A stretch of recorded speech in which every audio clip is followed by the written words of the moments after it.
일단 뭐 오피스텔 질문을 좀 많이 했는데요. 네.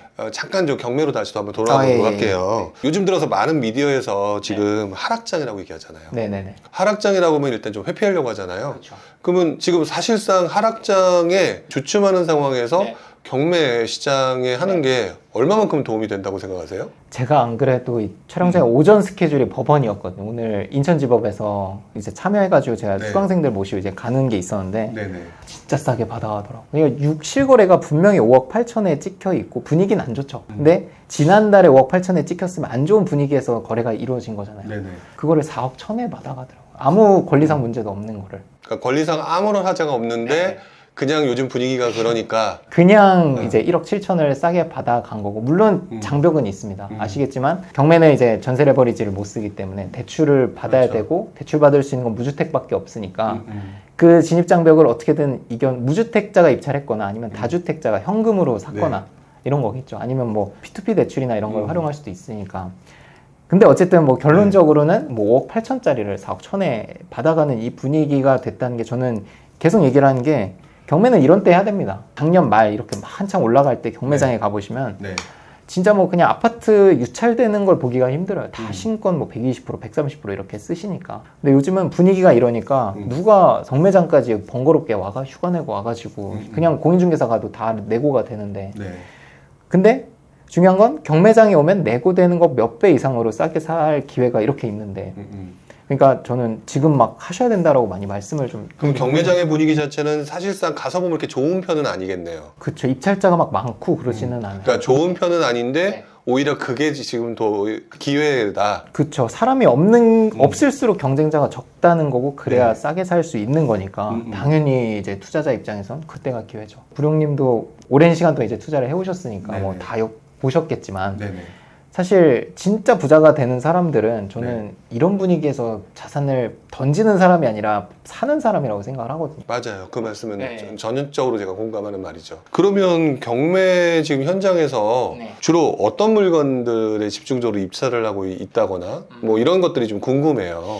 사실 대출이 필요하신 분들은 이제 상업용 쪽으로 많이 가시는 것 같고요. 지식산업센터, 뭐 상가, 오피스텔 이런 거를 좀 법인으로 많이 받으시는 것 같고, 수익형 투자 쪽으로 조금 관심을 보이고 있다. 네네네. 저는 이제 뭐 이런 걸 아직은 하지 않고 있는데 사람이 좀 몰리는 그런 물건들을 보면 좀 이런 것들이 많고, 좀 돈이 있으신 분은 아예 토지 주택, 토지 그냥 맹지 이런 게 아니라 주택이 있어서 그걸 뭐 어떻게든 뭐 대출을 받을 수 있는, 나이 좀 있으신 분들은 그런 걸 보고, 좀 젊으신 분들은 아무래도 빌라, 오피스텔이 좀 겹치긴 한데 오피스텔도 많이 들어오시고 개인으로도. 왜냐면 이제 오피스텔은 또 주택으로 쓸 수도 있으니까 좀 부담이 덜 하거든요. 그러니까 그거나 아니면 좀 돈 있으신 분들은 아파트 조금 싸게 나온 거, 그런 것들을 좀. 근데 아파트 싸게 나와도 아까 말씀하신 것처럼 무주택자들밖에 못 들어가는 상황인 거잖아요. 그렇죠.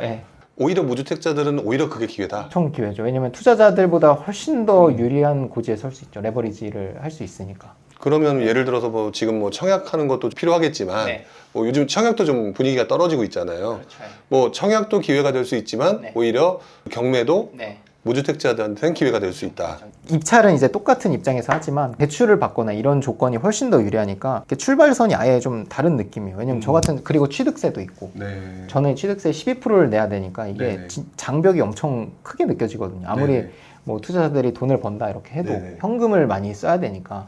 그런 점에서는 무주택자가 오히려 진짜 실거주 집으로 경매장에서 여유가 된다면, 그걸 본다면 더 훨씬 더 기회가 있지 않을까 싶습니다. 그러면 초보자들 같은 경우는 지금 표현하신 대로라면은 주택, 아파트 이쪽으로 좀 신경 쓰는 게 조금 더 유리하다고 보시는 건가요? 그렇죠. 저는 기본적으로 경매를 처음부터 뭐 지식산업센터 이런 걸 하는 사람은 별로 없다고 생각을 해요. 왜냐면 레벨로 치면 아무래도 주택에 대한 임차 수요가 훨씬 더 크잖아요. 아무래도 지식산업센터에서 뭐 이렇게 사업을 하시는 분들보다. 그래서 이게 초보자분들이 제일 걱정하는 게 뭐 공실이 나면 어떡하냐라고 했을 때, 뭐 아파트, 빌라 웬만한 수도권에 있는 것들은 뭐 공실이 나진 않거든요. 가격만 맞으면 다 세가 나가니까. 그걸로 좀 레벨을 쌓으시고, 좀 다주택자가 되더라도 나중에 지식산업센터 이런 건 대출을 받을 그 기회가 많으니까 그렇게 그걸로 쌓으시고, 경험도 쌓으시고, 자산도 쌓으시고, 그 다음 단계로 뭐 지식산업센터, 뭐 상가 이런 걸로 가셔야지 뭐 처음부터 뭐 이런 거를 하면은 본인도 힘드실 것 같아요. 이게 제대로 받은 건지 싶을 거기도 하고. 네. 그 경매를 하는 것까지는 좋은데 네. 요즘에 대출 워낙 안 나오니까 맞죠. 네. 대출 안 나오니까 사실 참 힘들어 뭐 이런 분들이 네. 많으실 것 같은데 네. 뭐 이쪽에 그 대출 받을 수 있는 뭐 기회라든지 뭐 네. 다른 방법 같은 거는 없나요? 사실 대출이 제가 이제 최근에도 대출 상담사님이라고 계시거든요. 네네. 그 경매장에 이제 명함 나눠주시는 아주머니들. 근데 그분들이 아주머니라고 막 좀 이렇게 무시하고 그러신 분들이 많은데 진짜 어느 쪽으로 전문가냐면 뭔가 약간 샛길 있죠. 꼼수. 꼼수. 이렇게 하면 대출을 다주택자도 받을 수 있어. 이런 길을 알려주시는 고마우신 분들이거든요. 사실 투자자 입장에서. 네네.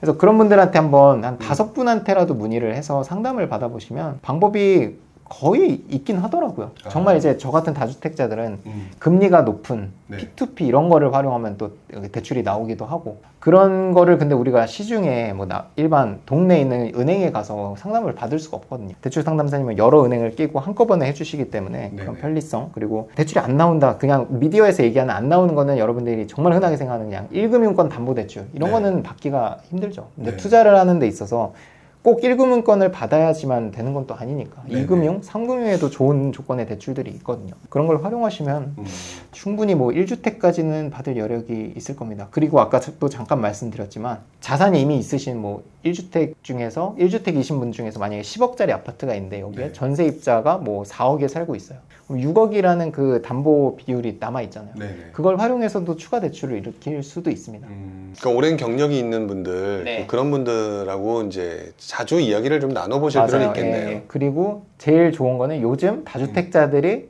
어떻게 대출을 받냐 물어보면은 그게 진짜 도움이 되기도 해요. 예. 왜냐면 다주택이라고 그냥 안 나온다고 생각을 하는데 네. 다 뒤에서 받고 있더라고요. 알아보면 어떻게든. 그러니까 그걸 운용해서 더 다주택자가 돼야 결국은 부자가 되는 거니까. 지금 현재는 어떻게 보면 전업 투자자잖아요. 그 다음에 얼마 전까지는 직장인 투자자. 네. 자, 그러면 전업 투자에 대한 고민들을 정말 많이 하실 것 같아요. 네. 경장님의 의견은 어떠세요? 저는 사실 퇴사하기 전에 이미 현금 흐름이랄까 그게 월급 정도는 됐었어요. 왜냐면 가르치는 일을 조금씩은 해왔거든요. 뭐 네. 몇 명 이렇게 모셔놓고 네. 이제 뭐 알려드리고 이렇게 했던 게 좀 있기는 했어요. 그래서 말씀드리고 싶은 건 내가 다 좋아요. 강의를 하든 뭐 부업을 하든 뭘 하든 전자책을 팔든 해서 월급까지 그 월급 소득이 있어야 나오는 게 안전한 것 같아요. 근데 이게 더 좀 안정적인 분은 이걸 곱하기 2 하라고 하거든요. 그러니까 월급의 2배 될 때까지 나오면 안 된다 이렇게 하는데 저는 그래도 월급 정도는 되면 퇴사하고 나서 놀려고 퇴사하는 게 아니라면 그걸 또 더 투입을 하실 거잖아요, 시간을. 그게 이제 더 커질 여력이 있기 때문에 월급 정도로만 올라오면 퇴사를 해도 되지 않나. 왜냐면 투자라는 게 당장 모든 게 또 월세 흐름은 아니기 때문에 2년 뒤에 뭐 들어올 돈 이럴 수 있거든요. 근데 그 상황에서 2년 뒤에 물론 돈이 들어오지만 그게 이제 월 현금 흐름이 없으면 생활할 때 되게 불안하기는 해요. 왜냐면 그렇죠. 들어오는 돈들이 없으니까. 네, 맞아요. 그래서 저는 이거를 꼭 만들어두고 퇴사를 하고 싶어요. 그리고 특히나 직장 다니셨던 분들은 정말 이제 매달 꽂히던 게 없어지면은 되게 하루하루 불안하거든요. 아무리 투자를 해놨어도. 피가 말라요. 그렇죠, 맞아요. 네. 저 역시도 경험해봤던 사람이기 때문에 피가 마른다는 느낌을 경험해보지 않은 사람과 경험해본 사람 차이가 엄청나다라는 거. 저도 2000년대 초반에 헛짓거리를 해봤거든요. 해봤기 때문에 2000년대 초반에. 네, 저도 이 말씀에 대해서 100% 동의를 하는 게 어느 정도의 현금 흐름을 만드는 게 맞기는 한 것 같아요. 네. 그렇지 않고 제가 가장 우려하는 것 중에 하나가 그거거든요. 지금 시장이 좋았었기 때문에 이 시장이 계속 갈 줄 알고 나빠질 수도 있는 상황에 현금 흐름과 같은 어떤 나름대로의 안전판을 만들어주지 않고 나오는 사람들은 이분들은 진짜 위험하거든요. 그분들한테는 되게 조심하라는 말씀을 꼭 드리죠, 저도. 현금 흐름 자체가 없어서가 아니라 정신이 좀 피폐해지겠더라고요. 그게 맞아요. 없으면 계속 뭔가 막 이렇게 불안하고. 근데 요즘은 또 부룡님 나오셨을 2000년대 초반이랑은 또 다르게 이제 부업이나 이런 것도 많아서 직장 말고도 돈 벌 것들이 찾아보면 많이 있겠더라고요. 그런 식으로 많이 시장 자체도 좀 많이 바뀐 것 같고 돈을 벌 수 있는 다양한 환경들이 만들어졌기 때문에 다니면서 조금 더 열심히 하시면 충분히 괜찮은 수익들은 만들어내고 여기에 이제 내가 앞으로 자산을 늘려갈 수 있는 부동산 투자로 쭉 가는 것도 도움이 되지 않을까라는 생각을 저도 해요. 그게 부자가 되는 길이라고 생각합니다.